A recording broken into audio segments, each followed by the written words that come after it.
Hello student, कैसे हैं आप लोग? आई होप अच्छे होंगे। तो आज का हमारा टॉपिक है B H U BSc nursing, B pharma, और BPT और BOT 2019 का पेपर। आज हम आपको बताएंगे सेट 2, जो कि आप लोग स्क्रीन पर यहाँ पर देख रहे हैं।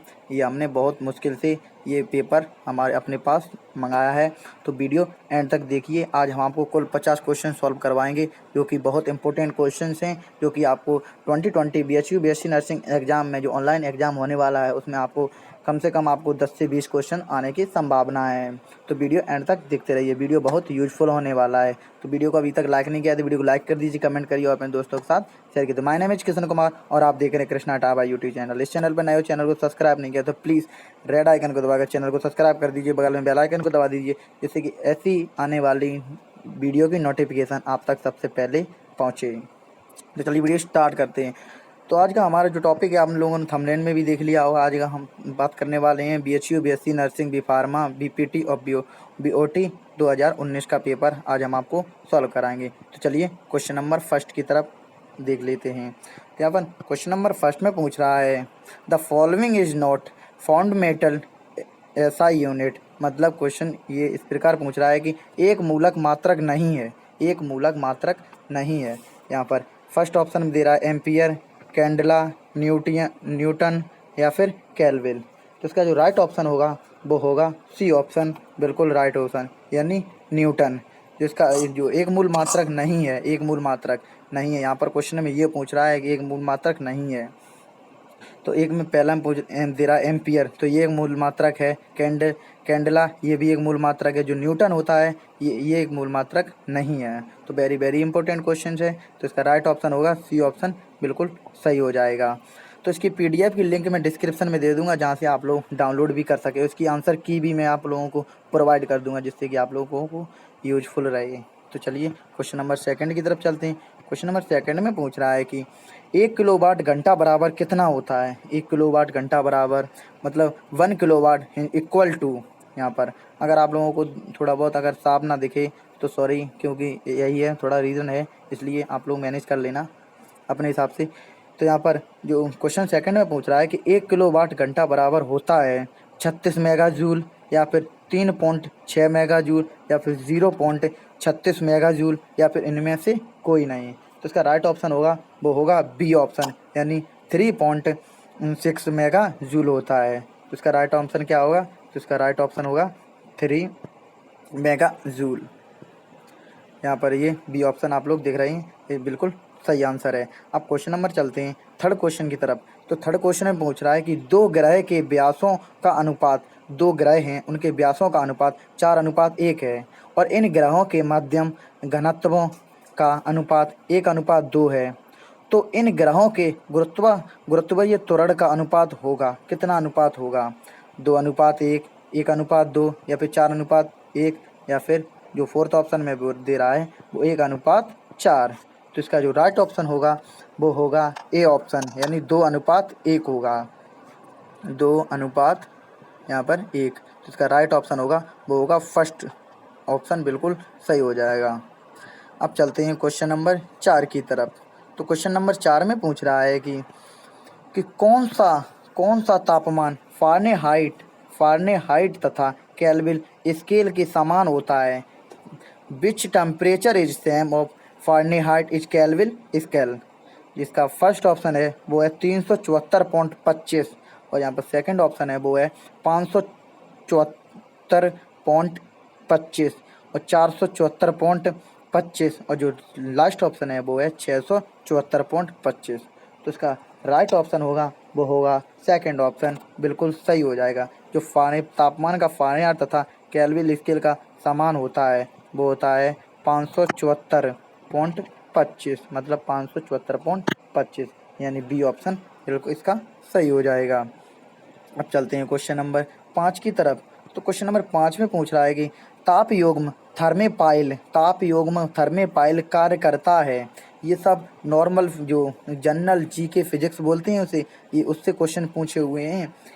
तो इसमें जो तापयुग्म थर्मेपाइल कार्य करता है थॉमसन प्रभाव पर, पेलियर प्रभाव पर, या फिर सीबेक प्रभाव पर, या फिर जूल के प्रभाव से। तो इसका राइट ऑप्शन होगा वो होगा जो सी ऑप्शन बिल्कुल राइट होगा। इसका राइट ऑप्शन है सेवेक प्रभाव पर। सेवेक प्रभाव जो ताप योग में जिसे थर्मेपाइल भी बोलते हैं कार्य करता है। थर्मेपाइल कार्य किस पे करता है? वो करता है सेवेक प्रभाव पर। तो इसका राइट ऑप्शन होगा वो होगा थर्ड ऑप्शन बिल्कुल राइट हो जाएगा। अब क्वेश्चन नंबर 6 की तरफ चलते हैं। क्वेश्चन नंबर 6 में पूछ रहा है कि सूर्य में नाभिक ईंधन कौन सा है? The nuclear fuel of in the sun is carbon. दूसरा ऑप्शन है वो है हाइड्रोजन, हीलियम या फिर नाइट्रोजन। सूर्य में जो नाभिकीय ईंधन कौन है? तो सूर्य में नाभिकीय ईंधन क्या है? वो है हाइड्रोजन। सूर्य में नाभिक ईंधन कौन है? Hydrogen. Very very important question है। अब क्वेश्चन नंबर 7 की तरफ चलते हैं। तो क्वेश्चन नंबर 7 में पूछ रहा है कि 7 में क्वेश्चन नंबर 7 रीड करते हैं कि निम्न में से कौन सा खतरनाक है? कौन सबसे खतरनाक है? निम्न में से कौन सबसे खतरनाक है? अपने उच्च छेदन क्षमता एवं उच्च ऊर्जा के कारण। उच्च क्षमता एवं उच्च ऊर्जा के कारण। यहाँ पर क्वेश्चन ये पूछ रहा है सबसे खतरनाक कौन है? उच्च छेदन क्षमता या फिर उच्च ऊर्जा के कारण। अल्फा किरणें, बीटा किरणें या फिर गामा किरणें या फिर इनमें से कोई नहीं। तो इसका जो सात का जो राइट ऑप्शन होगा वो होगा गामा किरणें। जो गामा किरणें होती हैं वो बहुत खतरनाक किरणें होती हैं। अल्फा बीटा तो नॉर्मल किरणें होती हैं, फिर भी नॉर्मल ये भी नहीं होती हैं, बट ये भी खतरनाक होती है। बस ज़्यादा जो पावर होता है उसकी जो गामा किरणें होती हैं वो ज़्यादा पावरफुल होती हैं। अब क्वेश्चन नंबर 8 में पूछ रहा है कि चंद्रमा की सतह पर ध्वनि की चाल कितनी होती है? चंद्रमा की सतह पर what is the velocity of sound is moon of surface? 350 metre per second, 4000 metre per second, 332 metre per second या फिर जीरो। जो जो डी ऑप्शन दे रहा है वो है जीरो। तो इसका राइट ऑप्शन होगा वो होगा जीरो, क्योंकि चंद्रमा पर ध्वनि की चाल हमेशा शून्य होती है।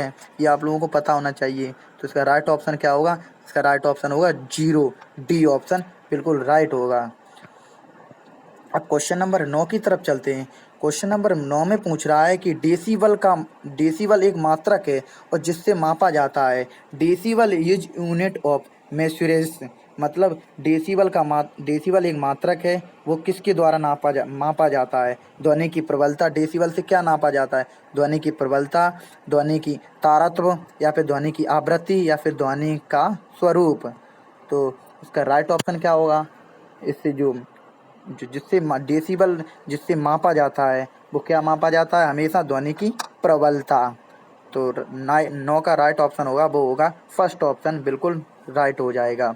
ध्वनि की प्रबलता। डेसिबल मात्रक किसका होता है? ध्वनि का मात्रक डेसिबल होता है, और जिसे मापा जाता है वो ध्वनि की प्रबलता मापी जाती है। अब क्वेश्चन नंबर ये देखो, ये 2017 में पूछा गया था कि पानी की बूंदों का बनना किस प्रकार की वजह। मैंने बोला था कि मतलब क्वेश्चन घुमा सकता है, बट क्वेश्चन इधर उधर नहीं भागेगा, क्योंकि आप लोगों को कन्फ्यूजन के लिए वो क्वेश्चन इधर उधर कर देंगे। इस प्रकार जैसे आप ये 10वीं क्वेश्चन देख लो कि पानी की बूंदों का बनना किस प्रकार की वजह से होता है। अब ये क्वेश्चन तो वही है, बट घुमा फिरा के देते। ओस की बूंदें जिसे बोलते हैं वैसा ही। तो इसमें जिसका राइट ऑप्शन होगा वो होगा पृष्ठ तनाव। जो इसका राइट ऑप्शन होगा वो होगा सी ऑप्शन बिल्कुल सही हो जाएगा।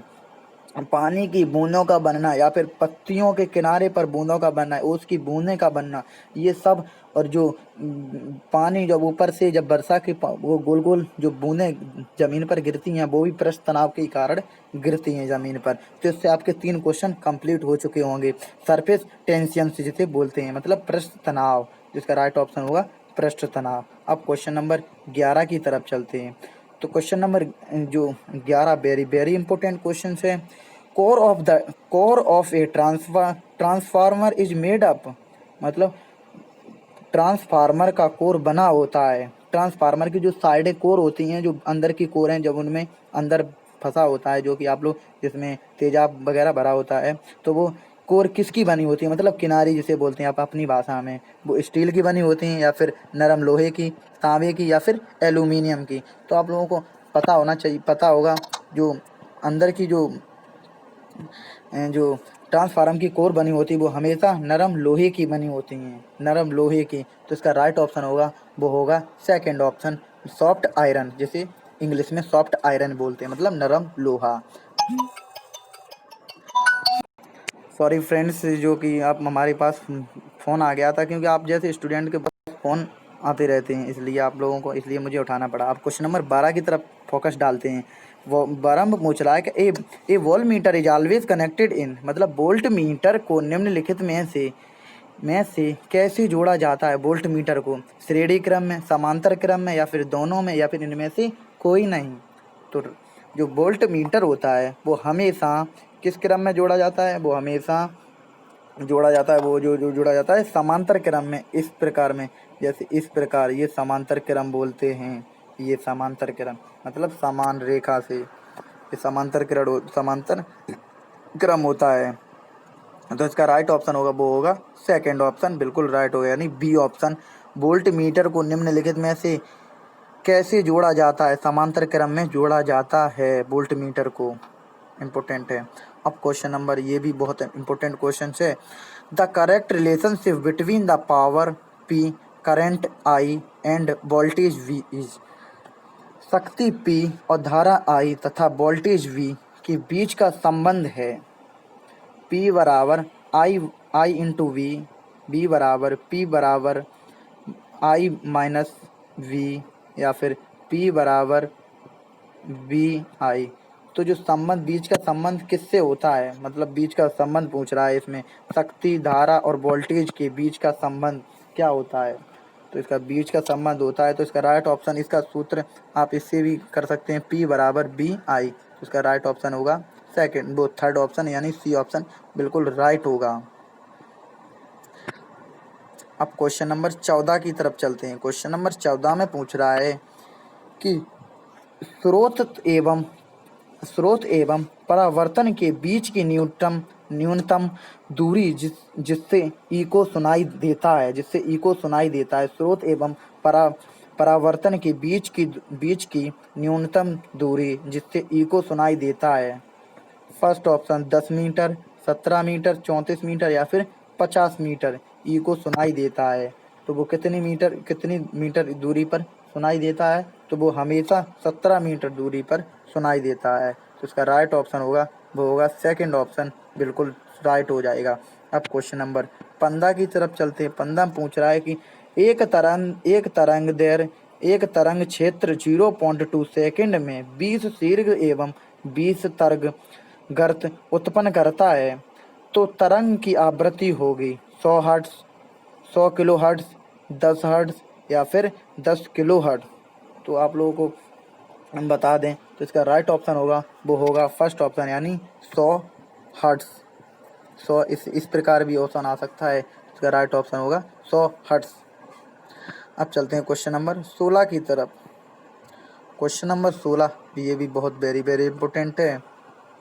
क्वेश्चन नंबर 16 में पूछ रहा है कि घड़ी में चाबी देने बाद घड़ी के जो घड़ी नहीं होती है, जो इसे बोलते हैं अलार्म, घड़ी के चाबी देने के बाद उसमें संचालित ऊर्जा क्या होती है। इसमें चाबी भर देते हैं और सुबह 4 बजे आप जग जाते हैं, तो उसमें कौन सी ऊर्जा भरी होती है। गतिज ऊर्जा भरी होती है, स्थित ऊर्जा भरी होती है, या फिर रासायनिक ऊर्जा, या फिर विद्युत ऊर्जा। तो आप लोगों को पता नहीं है, तो हम आपको बता दें, जो घड़ी में जो अलार्म होता है, तो उसमें हमेशा वो होती है स्थितिक ऊर्जा, क्योंकि वो स्थित हो जाती है, स्थित ऊर्जा हमेशा उसमें भरी जाती है। वो करेक्ट टाइम पर आपको सुबह जगा देती है। जैसे आप रीड करते हो सुबह 4 बजे उठ नहीं पाते हो, तो उसमें आपको जगाने में मदद करती है।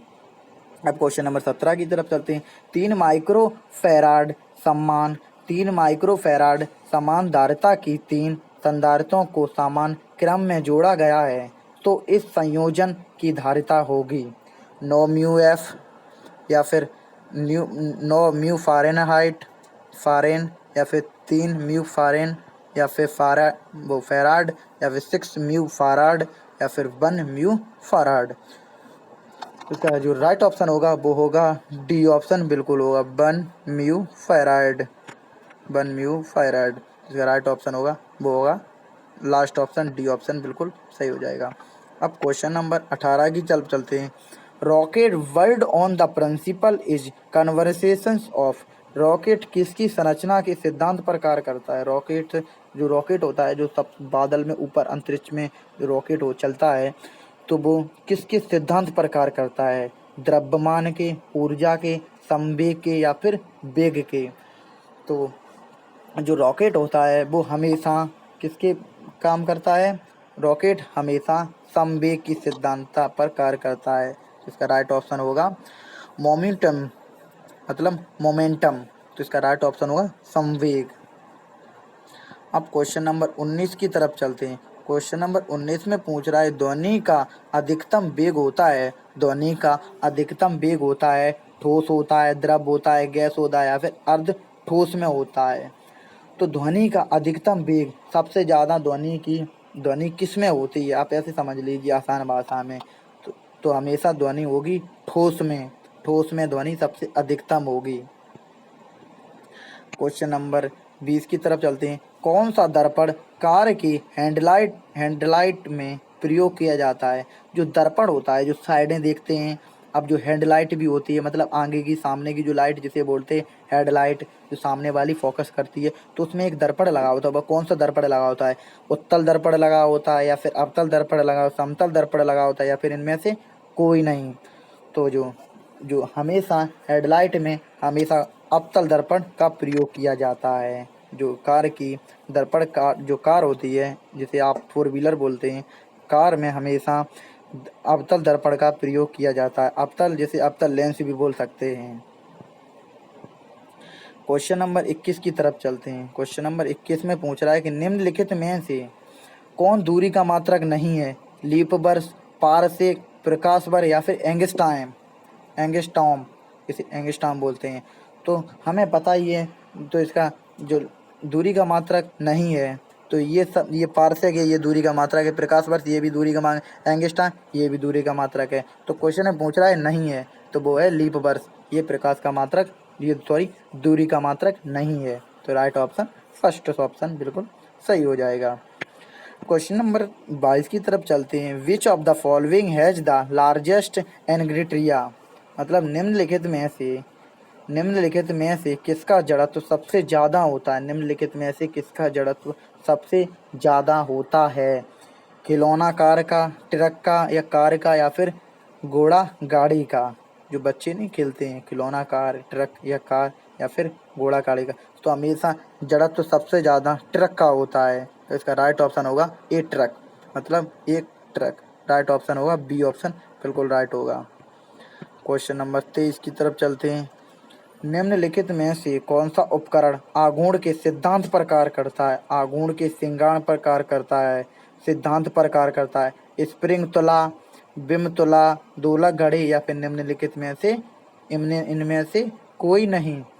तो इसका राइट ऑप्शन होगा, वो होगा बिम तुला। जो आघूर्ण होता है, आघूर्ण की सिद्धांत किस पर कार्य करता है? वो होगा हमेशा बिम तुला के सिद्धांत पर कार्य करता है। अब क्वेश्चन नंबर 24 की तरफ चलते हैं। क्वेश्चन नंबर 24 में पूछ रहा है यदि किसी लेंस की फोकस दूरी घटा दी जाती है तो उसकी शक्ति घट जाती है या बढ़ जाती है, अपरिवर्तित रहेगी या फिर कुछ भी नहीं कहा जा सकता, मतलब कुछ भी नहीं कहा जा सकता, या बढ़ेगी या फिर घटेगी? तो जो इसका राइट ऑप्शन होगा वो हमेशा जो लेंस की फोकस दूरी घटा दी जाए तो उसकी शक्ति हमेशा कैसी होगी? बढ़ जाएगी। हमेशा लेंस की जो फोकस दूरी होती है वो घटा दी जाए तो शक्ति हमेशा बढ़ जाएगी, लेंस की शक्ति बढ़ जाएगी। क्वेश्चन नंबर 25 की तरफ चलते हैं। क्वेश्चन नंबर 25 में पूछ रहा है केल्विन ताप स्केल पर पानी का क्वथनांक है? 100 केल्विन, 273 केल्विन, 373 केल्विन या फिर डी ऑप्शन 0 केल्विन? तो ये खासकर बहुत बार एग्जाम में पूछ चुका है, क्योंकि मैंने 2 बार एग्जाम दिया है बीएससी नर्सिंग का, तो उसमें मेरे पास भी इसमें आया था। तो मैं बहुत कंफ्यूज हो गया था कि मैं लगाऊं ये 273 लगाऊं या फिर 373 लगाऊं। तो इसका जो राइट ऑप्शन होगा वो होगा सी ऑप्शन, मतलब 373 केल्विन। और मैं लगाया आया था 273। मैं सच बता रहा हूँ, क्योंकि उस टाइम मुझे कुछ नॉलेज नहीं था। जब मैं अच्छे से रीड करके गया, क्योंकि मुझे बताने वाला उस टाइम कोई नहीं था, क्योंकि उस टाइम बहुत कम ऑनलाइन क्लासेस, मेरे पास फ़ोन भी नहीं था कि मैं किससे ऑनलाइन क्लासेस करता। चलो बहुत हो गई बातें, क्वेश्चन नंबर 26 की तरफ चलते हैं। क्वेश्चन नंबर 26 में पूछ रहा है कि निम्न क्षारीय धातु में से कौन सी धातु जल योजित लवण बनाती है। अब ये केमिस्ट्री आ गई यहाँ पर। क्वेश्चन में पूछ रहा है केमिस्ट्री के 26 क्वेश्चन में निम्नलिखित में से क्षारीय धातुओं में कौन सी धातु जल योजित लवण बनाती है। Li, Na, केल्विन, वो के या फिर CS। तो हमेशा जो जल योजित लवण बनाती है वो हमेशा बनाती है Li, जिसे लिथियम बोलते हैं, लिथियम। तो राइट ऑप्शन होगा ए। क्वेश्चन नंबर 27 की फोकस डालते हैं। डाइबोरेन में बोरेन का संकरण निम्न में से कौन सा है। जो डाइबोरेन होता है उनमें बोरोन का संकरण निम्न में से कौन सा है। तो वो हमेशा Sp है या फिर Sp2 है, Sp3 है या फिर DsP2 है। तो हमेशा इसका राइट ऑप्शन होगा वो डाई बोरोन में बोरोन का संकरण हमेशा Sp3 होता है। तो इसका राइट ऑप्शन 3 होगा। क्वेश्चन नंबर, अगर वीडियो थोड़ा भी अच्छा लगा हो तो वीडियो को लाइक करें, कमेंट करें और अपने दोस्तों को साथ भी शेयर कर दें प्लीज़। या आप लोगों के लिए बहुत मेहनत करता हूँ, इसलिए आपका सिलेक्शन हो जाए, बस मैं यही चाहता हूँ। अच्छे से पढ़ाई कीजिए। क्वेश्चन नंबर 28 में पूछ रहा है कि निम्नलिखित नीचे दिए गए डाई कार्बन क्या पूछ रहा है हाइड्रोकार्बन में कुल कितने सिग्मा और पाई बंध उपस्थित होते हैं। नीचे दिए गए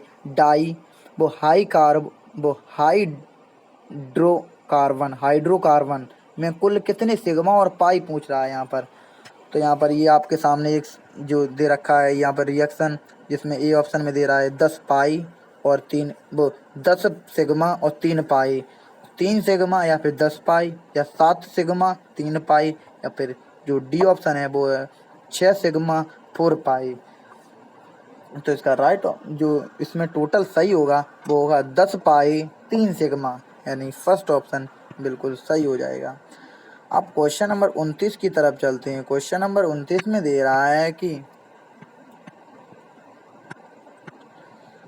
निम्न में से किसी कार्बन यौगिक के अलगाव शोधन और पृथक्करण की सबसे अच्छी व नवीनतम विधि है। सबसे अच्छी और नई विधि कौन सी है। क्रिस्टलीकरण, आसवन, उदात्तीकरण या फिर क्रोमेटोग्राफी। तो नवीन विधि हमेशा कौन सी है, वो है क्रोमेटोग्राफी। तो राइट ऑप्शन होगा डी ऑप्शन बिल्कुल राइट होगा। अब क्वेश्चन नंबर 30 की तरफ देखते हैं। पाइरोसल्फ्यूरिक अम्ल में सल्फर की निम्न में से कौन सी ऑक्सीकरण अवस्था पाई जाती है। +5, +6, +4 या फिर +3। जो इसका राइट ऑप्शन होगा वो होगा +6, यानी +6 +6 जिसे बोल सकते हैं। तो इसकी ऑक्सीकरण संख्या कितनी होती है, वो होती है +6 राइट ऑप्शन बी ऑप्शन बिल्कुल राइट है। अब क्वेश्चन नंबर 31 में चलते हैं। 31, निम्न में से फास्फिनीकरण अम्ल का सही सूत्र क्या है। फास्फिनिक अम्ल का सही सूत्र क्या है। H4P2O3, H3PO3 या फिर H3PO2 या फिर छोटा कोष्टक HPO3 तो आप लोगों को तो पता ही होगा फास्फिन का सही सूत्र क्या है। तो वो सूत्र क्या है, वो है H3PO2, यानी थर्ड ऑप्शन बिल्कुल सही हो जाएगा। H3PO2 right option, third option बिल्कुल राइट हो जाए। अब क्वेश्चन नंबर चलते हैं 32 की तरफ। कॉपर मेट्री में निम्नलिखित अवयव पाए जाते हैं। कॉपर मेट्री में निम्नलिखित अवयव पाए जाते हैं। CH2S एंड CuO या फिर Cu एंड Cu2O या फिर CH2S एवं FeS। अब FeS एंड FeO। तो जो क्रोमो बैटरी में अवयव पाए जाते हैं वो किस में पाए जाते हैं, वो पाए जाते हैं CH2S एवं FeF, यानी राइट ऑप्शन थर्ड ऑप्शन बिल्कुल सही हो जाएगा। अब क्वेश्चन नंबर 33 की तरफ चलते हैं। 33 में पूछ रहा है कि निम्न में से आइसोप्रोल समूह की पहचान कीजिए। आइसोप्रोल समूह की पहचान कीजिए। तो आपके सामने ये रिएक्शन बनी हुई हैं जो कि आप लोग फर्स्ट, सेकंड और थर्ड, फोर्थ ऑप्शन में देख रहे हैं। तो हम आपका राइट ऑप्शन बता दें तो इसका राइट ऑप्शन होगा, वो होगा ए ऑप्शन, बिल्कुल सही हो जाएगा ए ऑप्शन। आप लोग अपने हिसाब से मैनेज कर लेना। हम नेक्स्ट क्वेश्चन की तरफ चलते हैं। नेक्स्ट क्वेश्चन में 34 में पूछ रहा है निम्न में से किस बंध के लिए उच्चतम तापीय धारिता अपेक्षित है। GE minus arrow GE, SN arrow SN, SI C। तो इसका राइट ऑप्शन जो कि उच्चतम तापीय धारिता अपेक्षित है वो किस में है, वो है FN में। तो आप लोग समझ सकते हैं इसका राइट ऑप्शन बी ऑप्शन बिल्कुल राइट हो जाएगा। अब क्वेश्चन नंबर 35 में चलते हैं। 35 भी वेरी वेरी इंपॉर्टेंट क्वेश्चन है कि 2 मेथिल पेंटेन में मेथिल समूह की कुल संख्या निम्न में से कौन सी है। 2, 3, 4, 5। तो निम्न में से कौन सी है संख्या, वो है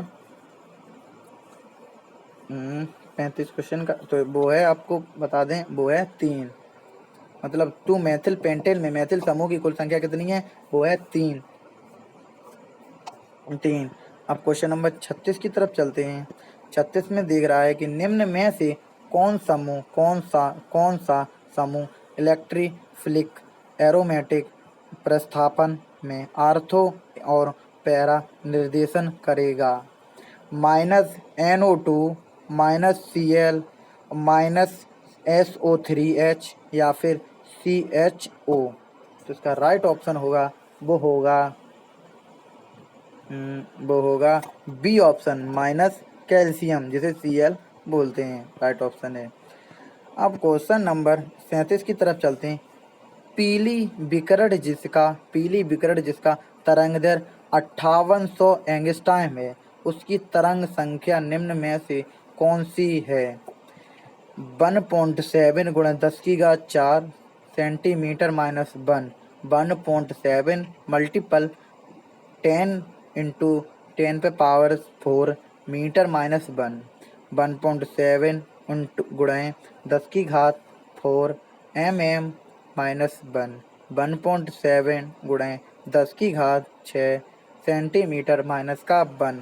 तो पीली विकिरण में तरंगदैर्घ्य अगर 5800 एंगस्ट्रॉम है तो इसकी जो तरंगदैर्घ्य संख्या होगी वो कौन सी होगी, वो होगी 1.7 मल्टीपल 10⁴ सेंटीमीटर माइनस का 1। फर्स्ट ऑप्शन बिल्कुल सही हो जाएगा। अब क्वेश्चन नंबर 38 में मुख्य क्वांटम संख्या 3 से संयुक्त कक्षकों की कुल संख्या होगी 7, 5, 4 या फिर 9। तो वो कौन सी संख्या होगी, वो 7, 5, 4, 9। तो मुख्य क्वांटम संख्या 3 की संयुक्त कक्ष में कुल संख्या कितनी होगी, वो होगी 9। मतलब ऐसे भी आप 3 तुर्का 9 ऐसे भी अंदाज़ा लगा सकते हैं। मतलब तुक्के भी थोड़े बहुत आपके काम कर जाएंगे, नो टेंशन, क्योंकि माइनस मार्किंग नहीं है इसमें। अब क्वेश्चन नंबर चलते हैं 39 क्वेश्चन की तरफ। 39 क्वेश्चन में दे रहा है कि एसिटिक अम्ल का pK एवं अमोनियम हाइड्रोक्साइड का pKb क्रमशः 4.76 है एवं 4.75 है। इस आधार पर अमोनिया एसिटिक विलयन का pH मान निम्न में से कौन सा है। यहाँ पर आपके सामने ऑप्शन दे रखे हैं 7.005, 9.033, 5.005 या फिर 4.004। तो इसका राइट ऑप्शन होगा, वो होगा ए ऑप्शन, यानी जो first option 7.005 right option first हो जाएगा इसका राइट आंसर फर्स्ट होगा। अब क्वेश्चन नंबर 40 की तरफ चलते हैं। क्वेश्चन नंबर 40 में पूछ रहा है कि CH3Cl में कार्बन की ऑक्सीकरण संख्या निम्न में से कौन सी है? Positive second, minus second, minus positive 4 या फिर डी ऑप्शन 0 है। तो इसका राइट ऑप्शन होगा वो होगा CH3Cl में कार्बन की ऑक्सीकरण संख्या कौन सी है। क्वेश्चन ये पूछ रहा है, आपको फिर से मैं रिपीट करके बताऊंगा। वो होगा जिसका जिसका राइट ऑप्शन होगा वो होगा minus second. Right option second होगा राइट ऑप्शन। क्वेश्चन नंबर 41 की तरफ चलते हैं। 41 में पूछ रहा है H2 CH4 एवं HF में सबसे दुर्बल अम्ल कौन सा है? सबसे दुर्बल अम्ल कौन सा है? तो वो कौन सा है? वो है दुर्बल अम्ल, सबसे दुर्बल अम्ल है CH4। Right option B option बिल्कुल राइट है। अब क्वेश्चन नंबर नेक्स्ट की तरफ चलते हैं। O2 positive into O2 positive एवं O2 निगेटिव में सबसे लंबा ओ ओ बंद निम्नलिखित में से किसमें उपस्थित है? राइट ऑप्शन इसका होगा वो होगा O2 निगेटिव। तो सबसे बंद निम्नलिखित में से किसमें उपस्थित है? वो है O2 निगेटिव में। राइट ऑप्शन सी ऑप्शन बिल्कुल राइट है। क्वेश्चन नंबर 43 की तरफ चलते हैं कि NO3 माइनस के गुणात्मक परीक्षण के दौरान बहने वाले ब्राउन रिंग का निम्न में से सही सूत्र है। FeH2O5NO2 positive. तो इसका राइट ऑप्शन हम आपको बता दें, यही ऑप्शन बिल्कुल सही है। अब क्वेश्चन नंबर 44 की तरफ चलते हैं। 44 वेरी वेरी इंपॉर्टेंट क्वेश्चन है। प्रति इकाई सेल में कुल परमाणुओं की संख्या एक बॉडी सेंटर क्यूबिन जालक में कितनी होती है? The total number of atom per unit cell in the body centre cubic lattice is 2 3 1 4। तो वो कितनी है? वो है हमेशा 2। राइट ऑप्शन फर्स्ट होगा। Very very important. नीला तोता में कौन सा बंध उपस्थित होता है? जैसे ब्लू वेट्रियल हैज। नीला तोता में कौन सा बंध उपस्थित होता है? आयनिक बंध, हाइड्रोजन बंध, संयोजक बंध या फिर उपयुक्त सभी। तो हमेशा ये तुक्का भी हम आपको बता दें, अगर क्वेश्चन में उपयुक्त सभी पूछे तो 99% यही ऑप्शन बिल्कुल सही होगा। ये तुक्का मारने का तरीका है। तो राइट ऑप्शन डी ऑप्शन बिल्कुल सही होगा। राइट ऑप्शन डी ऑप्शन बिल्कुल सही होगा। अब क्वेश्चन नंबर 46 की तरफ चलते हैं। क्वेश्चन नंबर 46 में पूछ रहा है कि निम्न में से कौन सा लेड एसिड बैटरी में बनोद की तरह कार्य करता है? लेड एसिड बैटरी होती है एसिड, जिसे आप लोग बोल सकते हैं तेजाब की बैटरी होती है। तो उसमें विनोद किस तरह कार्य करता है? तो वो हमेशा कार्य किस तरह करता है? वो करता है PbO पर। राइट ऑप्शन थर्ड ऑप्शन बिल्कुल सही है। क्वेश्चन नंबर 47 की तरफ चलते हैं। HCl इंटू NaOH विलयन के साथ पूर्णतः उदासीन होता है तो परमाणु विलयन में उपस्थित प्रजाति होगी। परमाणु में उपस्थित प्रजाति होंगी तो वो कौन सी होंगी? Na पॉजिटिव, Cl माइनस या फिर H2O। इसका राइट ऑप्शन होगा वो होगा सेकंड ऑप्शन बिल्कुल सही हो जाएगा। सेकंड ऑप्शन बिल्कुल सही हो जाएगा। क्वेश्चन नंबर 48 की तरफ चलते हैं। AgCl की विलेयता किसमें न्यूनतम होगी? 0.01 m NaCl विलयन, 0.01 MaCl2 शुद्ध पानी या फिर 0.001 MaGNO3 विलयन। तो इसका राइट ऑप्शन होगा वो होगा B option. Right option 0.01 m molecule CaCl2 solution. Right option second option बिल्कुल राइट हो जाएगा। अब क्वेश्चन नंबर 39 की तरफ चलते हैं। 39 क्वेश्चन में पूछ रहा है कि निम्नलिखित